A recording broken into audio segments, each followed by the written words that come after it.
Assalamualaikum warahmatullahi wabarakatuh.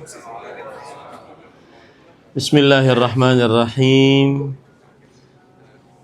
Innal hamdalillah nahmaduhu wa nasta'inuhu wa nastaghfiruh wa na'udzu billahi min shururi anfusina wa sayyiati a'malina. Man yahdihillahu fala mudilla lahu wa man yudlil fala hadiya lahu. Wa ashhadu an la ilaha illallah wahdahu la syarika lahu wa ashhadu anna Muhammadan abduhu wa rasuluh. Ya ayyuhalladzina amanu taqullaha haqqa tuqatih wa la tamutunna illa wa antum muslimun. Ya ayyuhan nasu taqu rabbakumul ladzi khalaqakum min nafsin wahidah wa khalaqa minha zawjaha wa batha minhuma rijalan katsiran wa nisaa'a wattaqullaha alladzi tasaaluna bihi wal arham innallaha kana 'alaikum raqiba. Ya ayyuhalladzina amanu taqullaha wa qulu qawlan sadida yuslih lakum a'malakum wa yaghfir lakum dhunubakum wa man yuti'illaha wa rasulahu faqad faza fawzan 'azima. Amma ba'd.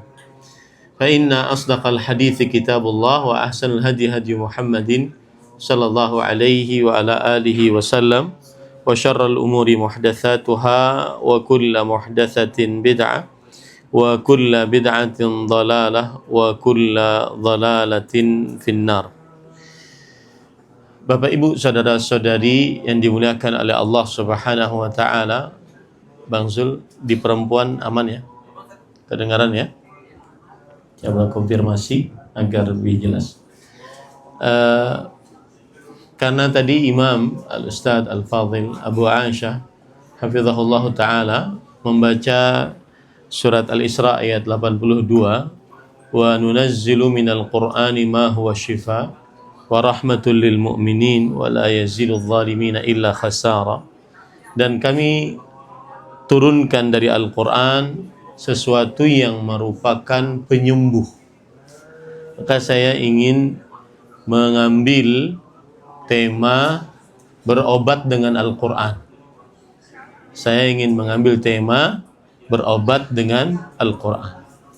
Dan orang-orang terdahulu mengatakan pembicaraan manusia itu yang tidak akan pernah selesai, diantaranya masalah perempuan, sihir, kemudian juga tentang satu lagi kalau tidak salah tentang jin. Ini tidak akan pernah selesai. Pasti ada saja pembicaraannya. Nah, pembicaraan ini berkaitan dengan sihir.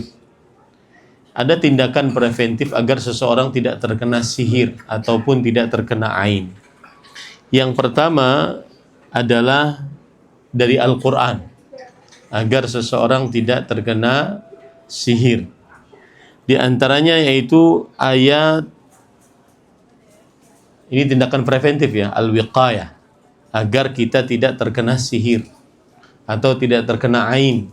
Ain itu mata jahat yang apabila seseorang melihat kepada orang lain, maka orang lain tersebut terkena keburukan, sakit. Makanya ada beberapa anak yang kadang-kadang ketika di rumah sehat, tetapi ketika dibawa keluar rumah, dilihat orang, disukai orang dengan mata yang hasad, akhirnya anak tersebut pulang kemudian sakit. Kemudian suami istri yang baru nikah kemudian memperlihatkan keromantisannya, kebagusan hubungannya, kemudian ternyata tidak beberapa lama cerai. Itu salah satu penyebabnya adalah ain, yaitu mata jahat yang dipenuhi dengan sifat hasad. Nah, kita ingin menjaga diri kita dari penyakit sihir dan juga ain ini. Yang pertama adalah ayat kursi. Rasulullah sallallahu alaihi wa ala alihi wasallam bersabda tentang ayat kursi, yang mana suatu ketika Abu Hurairah radhiyallahu anhu, beliau mendapati syaitan ketika menjaga harta zakat. Kemudian di malam yang ketiga selalu didapati malam pertama, malam kedua, malam ketiga. Di malam yang ketiga, maka syaitan tersebut memberikan amalan. Amalannya adalah ayat kursi. Saya bacakan hadisnya, Bapak Ibu saudara-saudari yang dimuliakan oleh Allah Subhanahu wa taala. La arfa'annaka ila Rasulillah sallallahu alaihi wasallam. Aku akan adukan engkau kepada Rasulullah sallallahu alaihi wasallam. Lalu syaitan berkata, "Da'ni u'allimka kalimatin yanfa'uka Allahu biha." Biarkan aku memberikan ajaran kepada engkau, bacaan yang bermanfaat untukmu. Kemudian apa itu bacaannya? Kemudian syaitan tersebut berkata, "Idza awaita ila firashik faqra ayat al-kursi."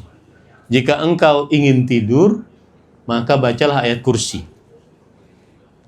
Ayat kursi Allahu la ilaha illa huwal hayyul qayyum sampai wala yaudu hifdzuhuma wa huwal aliyyul azim. Fa innaka lan yazala 'alaika minallahi hafiz wala yaqrabannaka syaitanun hatta tusbih.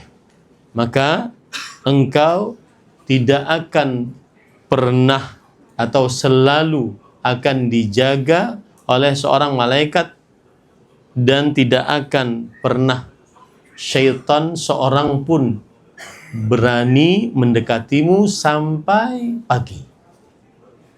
Nah, bacaan sebelum tidur agar dijaga oleh Allah Subhanahu wa taala, tidak diganggu oleh syaitan, ilmu sihir, maka bacalah ayat apa? Ayat kursi. Ini amalan pertama. Tindakan preventif yang pertama dari Al-Quran. Bacalah ayat kursi.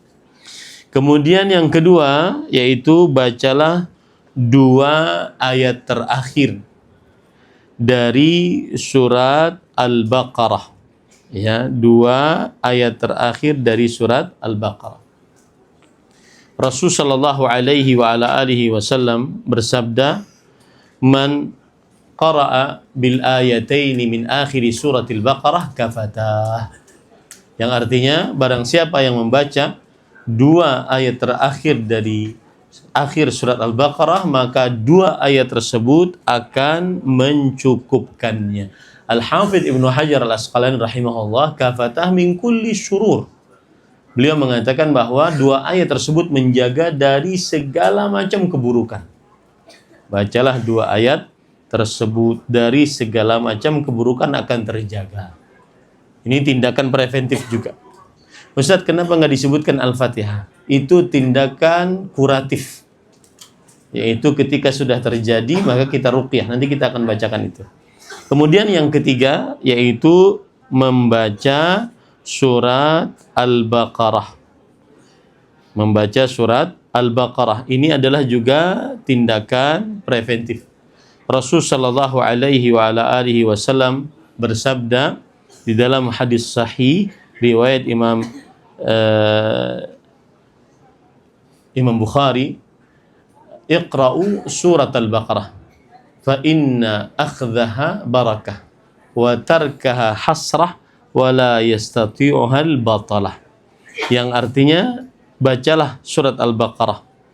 Sesungguhnya membacanya adalah berkah, meninggalkannya adalah kerugian, dan tidak akan ada satu tukang sihir pun yang sanggup melawannya. Makanya bagi siapa yang sering meruqyah, salah satu surat andalannya adalah surat Al-Baqarah. Dan memang meruqyah itu sangat letih, capek. Baca surat Al-Baqarah 1 jam setengah, 2 juz 4 lembar. Tapi memang manjur sekali. Saya pernah melakukan itu. Suatu ketika ada orang, dia tabrakan, lalu kemudian betisnya terbelah. Kemudian setelah itu dia dibawa ke orang pintar, menurut orang bodoh ya. Kemudian dia sembuh, tidak sakit lagi dengan betis yang terbelah tersebut. Tetapi dia punya penyakit lain. Penyakit lainnya adalah, dan ini cerita nyata ya, saya yang melakukan sendiri. Penyakit lainnya adalah setiap kali sesudah berwudu menghadap kiblat, kemudian dia bertakbiratul ihram, lupa sama sekali surah Al-Fatihah. Lupa sama sekali surah Al-Fatihah. Tetapi kalau di luar sholat, suruh baca, dia hafal. Nah, ini penyakit. Kenapa? Karena dibawa ke orang pintar tadi. diruqyahlah. Waktu itu saya baru pulang dari kota Madinah, bawa Zam-Zam. Saya bilang minum, bacain dulu Al-Fatihah. Tadi saya bilang kuratif Al-Fatihah itu. Kemudian setelah itu diminum, kemudian dia langsung muntah. Lalu disuruh rebahan, kemudian dibacakan surat Al-Baqarah. Sampai ayat kursi, dia muntah-muntah. Sampai 2 ayat terakhir 2 surat Al-Baqarah, dia muntah-muntah. Karena dia perempuan, maka misalkan ini pintu, dia di dalam, saya di sini, dan Umu di dalam, istri saya. Kemudian ketika dia sudah sadar, dia mengatakan, bertanya kepada siapa? Kepada Umu. Apakah engkau melihat tadi yang keluar dari perut saya? Kata Umu, saya tidak lihat. Seperti binatang yang keluar. Nah, itulah yang dimasukkan oleh tukang sihir tadi. Nah, di dalam ilmu persihiran itu namanya nushrah. Nushrah adalah mengobati sihir dengan sihir, dan itu haram menurut pendapat yang lebih kuat. Nah, setelah itu disuruh wudu, sholat, maka dia bisa sholat. Maka surat paling manjur untuk meruqyah dan juga tindakan preventif adalah membaca surat Al-Baqarah. Makanya di rumah-rumah kita usahakan ada walau sekali sebulan baca surat Al-Baqarah. Dari awalnya sampai akhirnya 2 juz 4 lembar. Saya nasihatkan lancarkanlah bacaan Al-Quran. Karena 1 juz orang yang lancar seperti Imam Sudais di Mekah itu 1,5 jam. Berarti 2 juz 1 jam. 4 lembar setengah juz berarti 15 menit. Berarti 1 jam 15 menit cukup insya Allah. Maka kalau yang belum lancar dilancarkan. Yang baru baca dzalika itu sampai kiamat nggak selesai. Ya, lancarkan. Maksud saya motivasi Bapak Ibu saudara-saudari sekalian, pulang dari sini yang belum lancar, lancarkan. Cari guru privat untuk bisa baca Al-Quran yang lancar. Kemudian yang kedua adalah yaitu ayat surat Al-Ikhlas, Al-Falaq, An-Nas. Bisa ditambah dengan surat Al-Kafirun. Rasul sallallahu alaihi wasallam bersabda, "Ma ta'awwadza muta'awwidzun bimithlihin." Tidak pernah ada orang minta perlindungan yang lebih kuat perlindungannya kecuali dengan membaca surat-surat tersebut. Dan ini berlaku dimanapun, kapanpun. Bacalah Al-Kafirun, Al-Ikhlas, Al-Falaq, An-Nas sebanyak-banyaknya. Nah, ini Bapak Ibu, saudara-saudari yang dimuliakan oleh Allah, kalau kita melihat dari Al-Quran, ya, bacaan-bacaan preventifnya. Adapun dari hadis Rasul Shallallahu Alaihi Wasallam mungkin sebagian sudah hafal, yaitu ucapan Bismillahilladzi la yadurru ma'asmihi syai'un fil ardi wala fis sama wa huwas sami'ul alim. Bismillahilladzi la yadurru ma'asmihi syai'un fil ardi wala fis sama wa huwas sami'ul alim.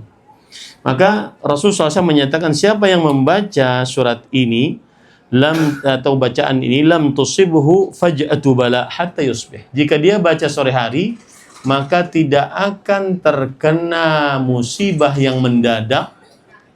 Ya, terkena musibah yang mendadak jika dia baca sore hari sebanyak 3 kali sampai pagi tidak akan terkena musibah yang mendadak. Wa man qala hina yusbih 3 marrat lam tusibhu faj'atu bala hatta yumsi. Siapa yang membaca 3 kali di pagi hari sampai maka tidak akan terkena musibah yang mendadak sampai sore hari. Nah, ini bacaan yang merupakan tindakan preventif. Begitu juga ada bacaan yaitu Bismillahilladzi la yadurru ma'asmihi syai'un fil ardi wala fis sama wa huwas sami'ul alim. Rasul sallallahu alaihi wa ala alihi wasallam mengatakan untuk bacaan ini apabila ada orang membacanya kemudian dia tidak akan tertimpa bahaya sampai dia berpindah dari tempat tersebut.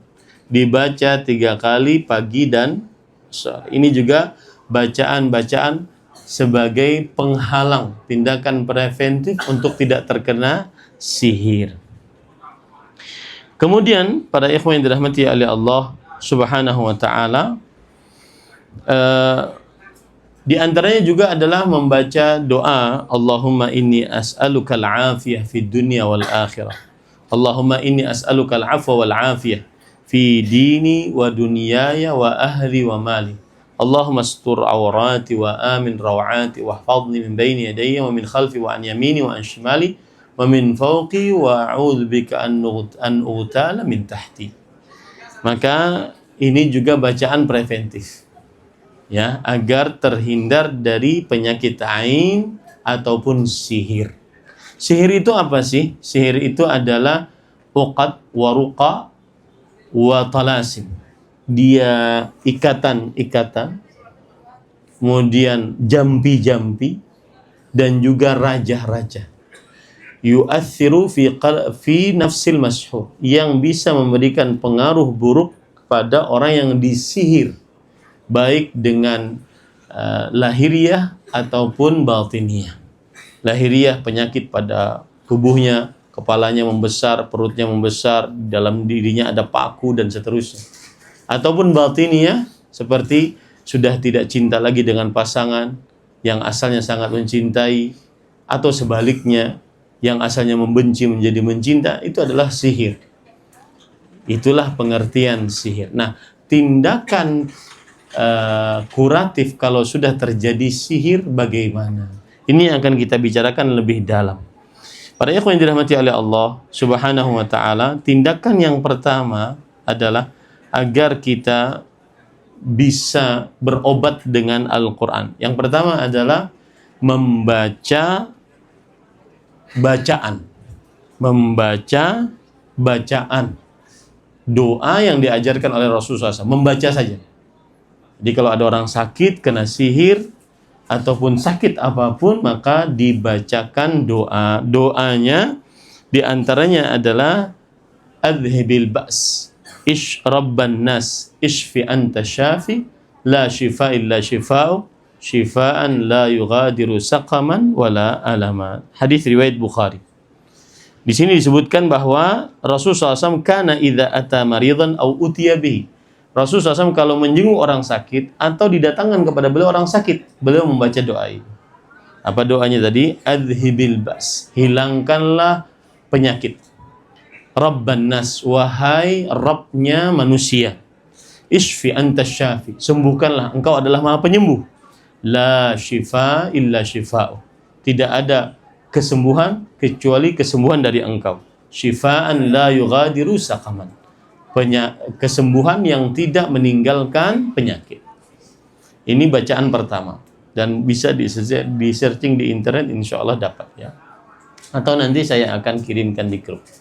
Kemudian bacaan yang kedua adalah Bismillahi yubrik min kulli syai'in yashfik wa min syarri hasidin idza hasad wa syarri kulli dhi'ain. Ini hadis diriwayatkan oleh Imam Muslim. Dan ini adalah ruqyahnya Jibril untuk Rasulullah SAW. Bismillahi yubrik wa min kulli da'in yashfik wa min syarri hasidin idza hasad wa syarri kulli dhi'ain. Ini ruqyahnya Jibril untuk siapa tadi? Rasulullah sallallahu alaihi wa ala alihi wasallam. Nah, itu cara yang pertama, berobat dengan Al-Qur'an atau dengan doa-doa Rasulullah sallallahu alaihi wasallam. Cara yang kedua adalah membaca bacaan doa dan Al-Qur'an disertai dengan nafs, nun fa tha, nafs. Nafs itu dijelaskan oleh Imam An-Nawawi adalah nafkhun latif bila riq, yaitu meludahkan tanpa air ludah. Meludahkan tanpa air ludah, seperti itu. Ya. Nah, lihat bagaimana hadisnya. Yang pertama, hadis riwayat Imam An-Nasai. Aisyah radhiyallahu anha bercerita, anna Nabi sallallahu alaihi wasallam kana yanfuthu fir ruqyah. Adalah Rasul sallallahu alaihi wasallam, beliau melakukan nafas saat meruqyah. Jadi baca sekalian di nafs. Baca tadi, bacaan tadi. Ya, seperti Bismillah yubrik wa min kulli syai'in yu'dzik wa min syarri kulli hasidin idza hasad wa ainin kulli wa syarri kulli dzi ain. Maka kemudian dibarengi dengan nafs namanya. Nun fa nafs namanya. Nah, ini adalah cara yang kedua. Sebagaimana juga dalam hadis riwayat Imam Bukhari dan Muslim, anna Rasulullah sallallahu alaihi wasallam kana idza ishtaka yaqra'u ala nafsi bil mu'awwidzat wa yanfus. Rasulullah SAW kalau sakit, beliau baca diri sendiri, baca bacaan mu'awwidzat, yaitu qul a'udzu birabbil falaq, qul a'udzu birabbin nas. Mu'awwidzat. Kemudian beliau melakukan nafs. Jadi baca dulu baru ya, seperti itu. Meludah tanpa air ludah, meniup tanpa air ludah. Ini cara yang keberapa? Cara yang kedua. Kemudian cara yang ketiga, membaca disertai dengan tafel. Ta, fa, lam. Tafel, para ikhwah yang dirahmati oleh Allah, dijelaskan oleh Imam An-Nawawi rahimahullah, ada yang mengatakan sama dengan nafs tadi. Tapi pendapat yang lebih kuat, tafel adalah disertai dengan sedikit air ludah. Tafel, meniup disertai dengan sedikit air ludah. Hal ini sebagaimana di dalam hadis dari Abu Sa'id Al-Khudri radhiyallahu anhu. Ketika Abu Sa'id Al-Khudri meruqyah pemimpin sebuah kampung dan orang tersebut dalam keadaan tersengat kalajengking. Faja'ala yaqra'u bi ummil Qur'an wa yajma'u buzaqahu wa yadfulu fabari atau fabara, yang artinya beliau membaca Al-Fatihah. Ini yang saya sebutkan tadi, Al-Fatihah itu adalah tindakan kuratif.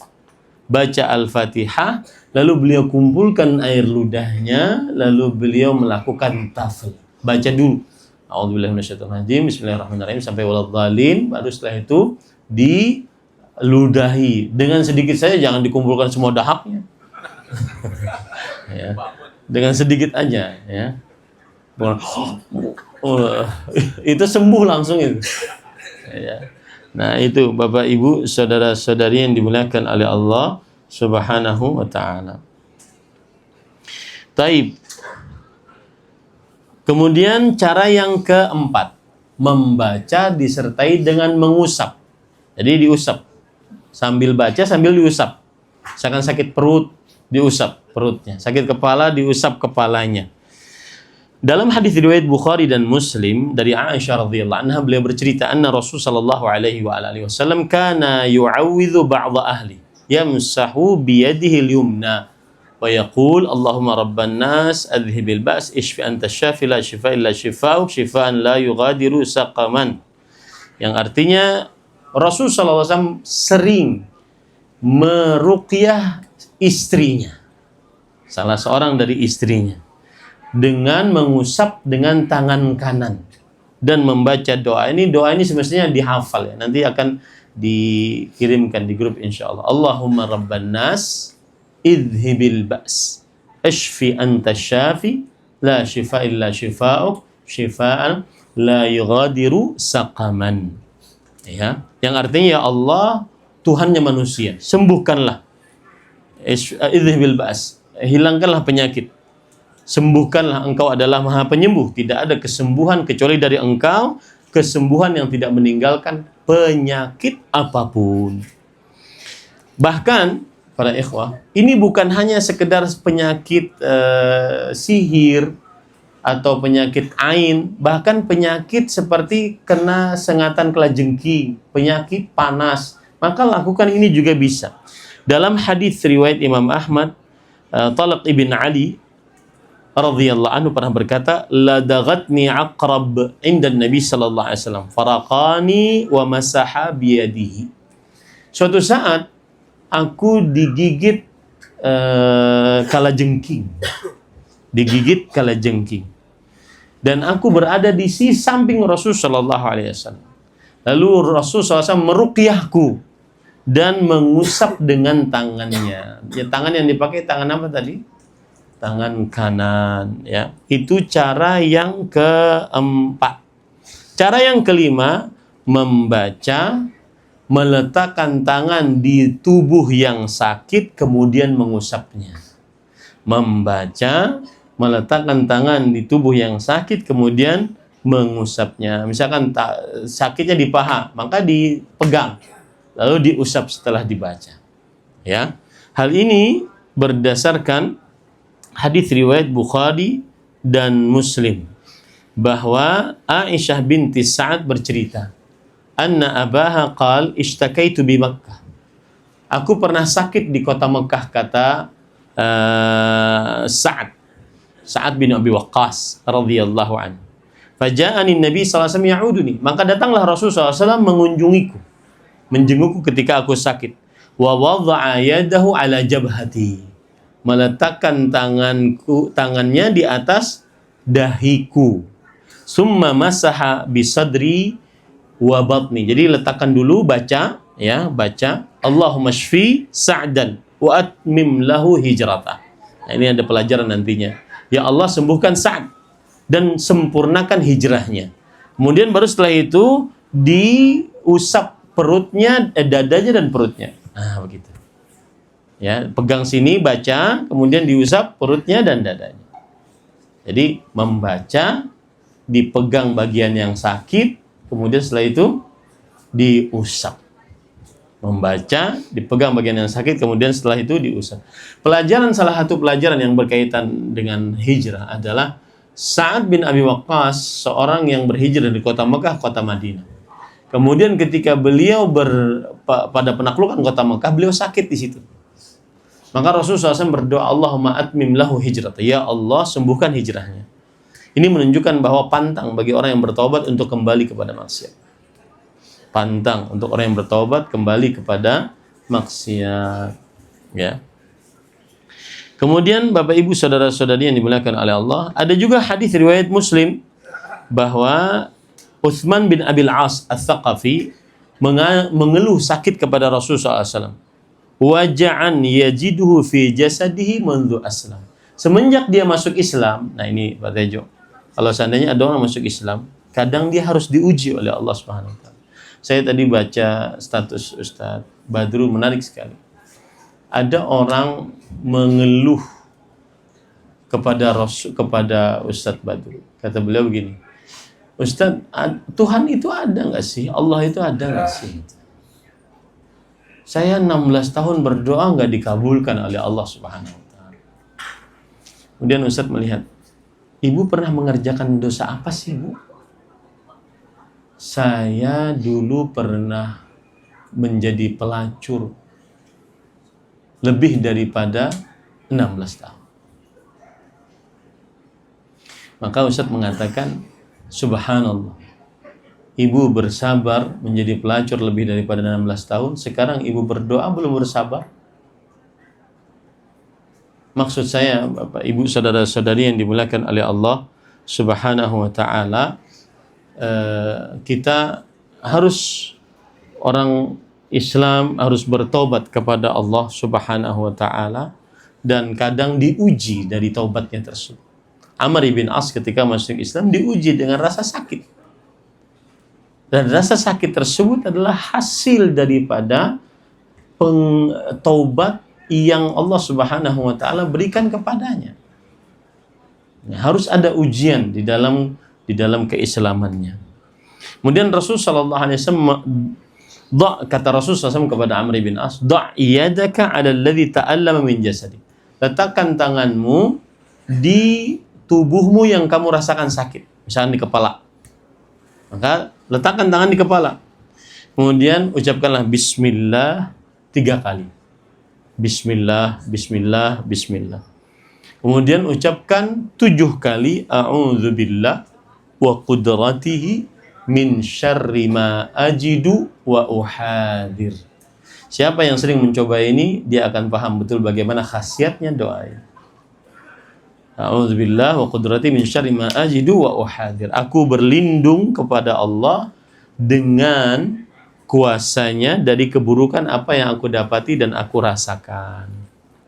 Ini yang kelima. Yang kelima apa tadi caranya? Membaca, meletakkan tangan di bagian yang sakit, kemudian diusap. Yang keenam, membaca, kemudian melakukan nafas disertai dengan usap. Jadi baca, kemudian disertai dengan usap. Lihat prakteknya dilakukan oleh para ulama, di antaranya Nabi Muhammad sallallahu alaihi wa ala alihi wasallam. Seperti yang dilakukan oleh Abu Sa'id Al-Khudri radhiyallahu anhu. Ya. Faja'ala yaqra'u bi ummil Qur'an wa yajma'u buzaqahu wa yanfuthu fabari ar-rajul fa'atau bisyah. Abu Sa'id Al-Khudri ketika meruqyah orang baca Al-Fatihah, lalu mengumpulkan ludahnya, kemudian melakukan nafs, kemudian setelah itu mengusapnya. Setelah membaca nafas tadi. Ini yang keenam. Yang ketujuh, membaca, kemudian meletakkan ludah di jarinya, kemudian jarinya diletakkan di tanah, lalu kemudian diletakkan kepada orang yang sakit tersebut. Dibaca, kemudian ludahnya diletakkan di jari, jarinya diletakkan di tanah, kemudian diletakkan ke tubuh si pasien. Dan ini hadis riwayat Bukhari Muslim bahwa Rasul sallallahu alaihi wasallam, jika ada orang yang mengeluh sakit, maka Nabi Muhammad sallallahu alaihi wasallam membaca, kemudian meletakkan ludah di tangannya, kemudian beliau kenakan dengan tanah dan beliau berkata, Bismillah, turbatu ardhina biriqati ba'dina liyushfa bihi saqimuna biidni rabbina. Ada yang mengatakan ini khusus tanah kota Madinah. Ada yang mengatakan itu umum tanah manapun. Ya. Itu adalah yang ketujuh. Caranya bagaimana tadi? Baca, kemudian letakkan ludah di tangan, di jari, kemudian jarinya dikenakan ke tanah, lalu setelah itu dikenakan ke pasiennya. Yang kedelapan, membaca, kemudian diletakkan, membaca pada air yang sudah dicampur dengan garam. Kemudian mengusap di atas bagian tubuh yang sakit. Kemudian disertai dengan membaca. Jadi baca dulu airnya. Airnya itu adalah sudah bercampur air dengan garam. Lalu setelah itu diusap bagian yang sakit sambil membaca. Hal ini terjadi, Rasul Shallallahu Alaihi Wasallam sholat pada suatu malam, lalu beliau meletakkan tangan beliau di atas tanah. Faladaghathu aqrab. Lalu kalajengking menyengat tangan beliau. Maka kemudian Rasul Shallallahu Alaihi Wasallam bersabda, La'anallahu al-aqrab. La tada'u musalliyan wala ghairah aw nabiyyan wala ghairah. Semoga Allah melaknat kalajengking, tidak membiarkan orang yang sedang sholat atau seorang nabi untuk sholat. Ya. Kemudian beliau meminta air diisi dengan garam, lalu setelah itu beliau ja'ala yasubbahu ala isbi'ihi haitsu ladaqatu. Lalu beliau letakkan air yang sudah terisi dengan garam tadi pada tangan yang tersengat tadi. Kemudian beliau usap dan beliau baca Qul a'udzu birabbil falaq, Qul a'udzu birabbin nas. Dalam riwayat yang lain membaca Qul ya ayyuhal kafirun, Qul a'udzu birabbil falaq, Qul a'udzu birabbin nas. Dalam riwayat yang lain Qul huwallahu ahad, Qul a'udzu birabbil falaq, Qul a'udzu birabbin nas. Bisa empat-empatnya dibaca. Sebagaimana sudah saya katakan, tidak ada orang yang minta perlindungan dengan sangat kuat kecuali 4 surat ini. Yang kesembilan, sebelum terakhir, yaitu membaca, kemudian dicampur air dengan tanah, lalu dia ludahi. Ada air dicampur dengan pasir, lalu dia ludahi setelah dia baca. Kemudian dia siramkan ke orang yang tidur. Ya, dia siramkan kepada pasiennya yang sedang sakit tersebut. Ya, ini para ikhwan yang dirahmati oleh Allah. Caranya yang kesembilan tadi bagaimana? Ada air diisi dengan apa? Pasir atau tanah, kemudian dibaca. Lalu setelah itu disiramkan kepada pasiennya. Kemudian yang ke berapa? Yang ke-10. Nah, ini terjadi ikhtilaf di antara para ulama, yaitu dengan cara menulis sesuatu di atas kertas ayat-ayat Al-Qur'an. Kemudian kertas tersebut disiram dengan air. Lalu airnya diminum atau dimandikan pada tubuh seseorang. Ini khilaf di antara para ulama, dan jumhur ulama membolehkannya berdasarkan keumuman dalil wa nunazzilu minal Qur'ani ma huwa syifaa. Dan kami turunkan Al-Qur'an yang merupakan obat penyembuh. Nah, itu saja tata cara berobat dengan Al-Qur'an atau doa-doa dari hadis Rasul sallallahu alaihi wasallam. Semoga yang disampaikan bermanfaat, dan sepertinya sudah malam, kita kalau mau tanya jawab mungkin pribadi saja biar tidak mengganggu kepada yang lain, atau besok pagi dilanjutkan tidak mengapa. Sallallahu Nabi Muhammad walhamdulillahi rabbil alamin. Wassalamualaikum warahmatullahi wabarakatuh.